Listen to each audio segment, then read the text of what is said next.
মুখের আলো আলোকিত এ ভুবন, তোমার শরীরে সৃষ্টি মুখরিত আজ। আমি আমাদের জাগ্রত এই পৃথিবী, তুমি কখনো স্বর্গ কখনো তারার আলো।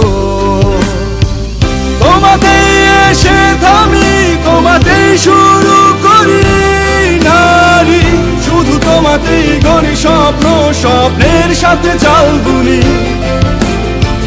তোমাতেই এসে থামি, তোমাতেই শুরু করি নারী। For more such type of videos, do not forget to like, comment and subscribe to the channel Neeladri Banerjee. Thank you for watching.